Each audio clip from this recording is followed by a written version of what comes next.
हमें जरूरत पड़ेगी हम फौजियों की मदद करेंगे, अपने फौजियों की कभी भी उनको पीछे नहीं हटने देंगे।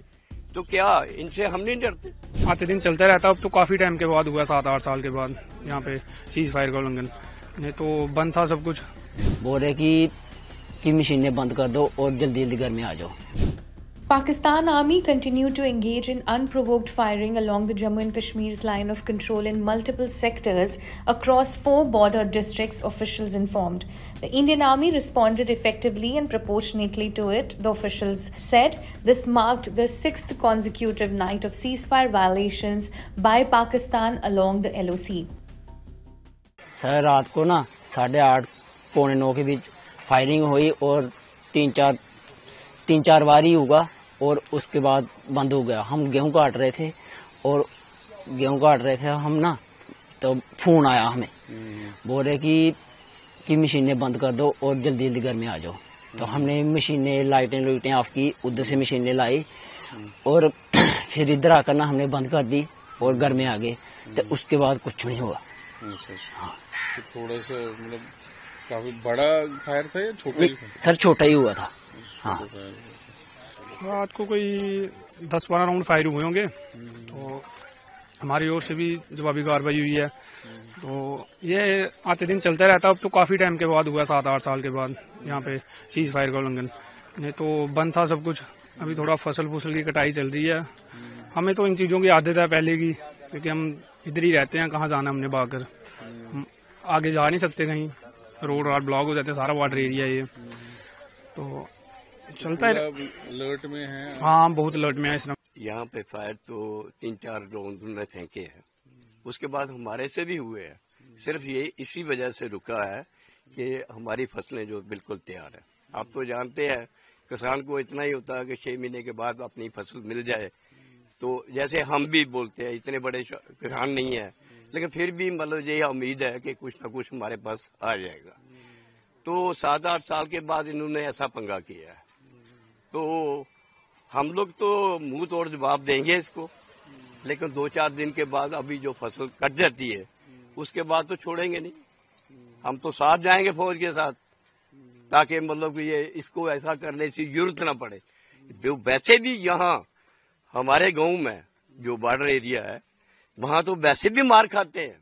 जब भी उन्होंने कुछ किया है तब भी यहाँ मार खाई है, घुटने के बाद वापस आए हैं।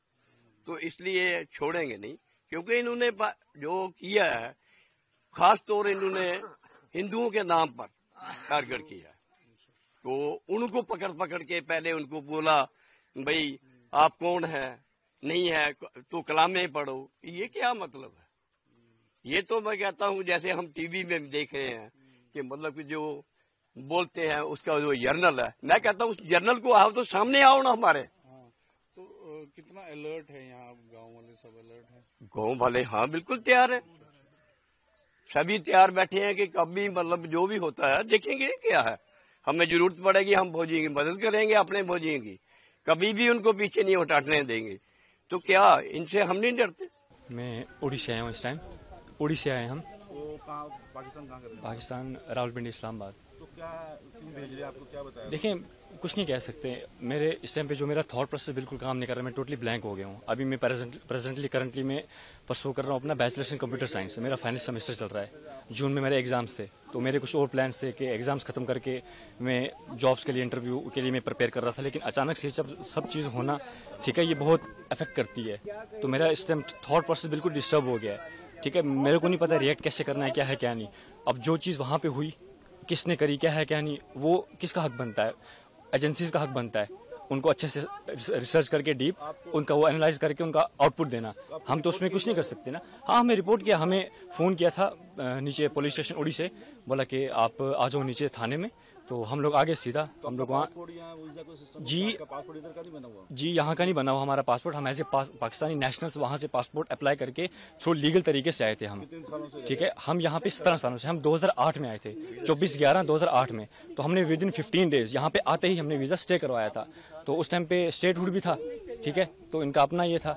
तो उसके बाद अचानक से जब चीज़ होना समझ नहीं आ रही कैसे करेंगे। सरकार से मैं यही अपील करूंगा, देखो सबसे पहले तो प्रैक्टिकली होकर सोचा जाए। ठीक है, सबसे पहले ये सरकार से मैं अपील करूंगा कि आप कुछ टाइम की मोहलत दे दें, कुछ हल निकालें, कुछ टाइम की मोहलत दे दें। अब जो फैमिलीज यहाँ पे पिछले 20-30 सालों से रह रही हैं, हमने वोट भी कास्ट किया, हमारे हर एक डॉक्यूमेंट्स यहाँ के बने, आधार कार्ड है, इलेक्शन कार्ड है, राशन कार्ड है, हमारा डोमिसाइल है मेरी यहाँ की, बाकी सारे डॉक्यूमेंट्स मेरे बने। अब मैं यहाँ से कहाँ जाऊँगा? मेरा 10th भी यहाँ से हुआ है, 12th भी मेरा यहाँ से हुआ है, मेरा बैचलर चल रहा है अभी। जो पहलगाम में हुआ तो आप समझते वो बुरा हुआ, उसकी वजह से ऑफ कोर्स देखो, सबसे रिलीजन को आप छोड़ दो साइड पे, ठीक है, सबसे पहले हमारे पास ह्यूमैनिटी आती है। इट डजेंट मैटर कि आप किस रिलीजन से बिलोंग करते हो, सबसे पहले ऊपर इंसानियत आती है। ठीक है, तो अगर उस लिहाज से देखा जाए तो it's a very shameful act, it's literally a very shameful act for all of us. ठीक है, तो इसके लिए कोई वर्ड्स नहीं है। ऑफ कोर्स हम सभी कश्मीरी भाई, हम हिंदुस्तानी भाई सारे इस चीज को, इस इंसिडेंट को हम कंडेम करते हैं, हम इसके बिल्कुल खिलाफ हैं।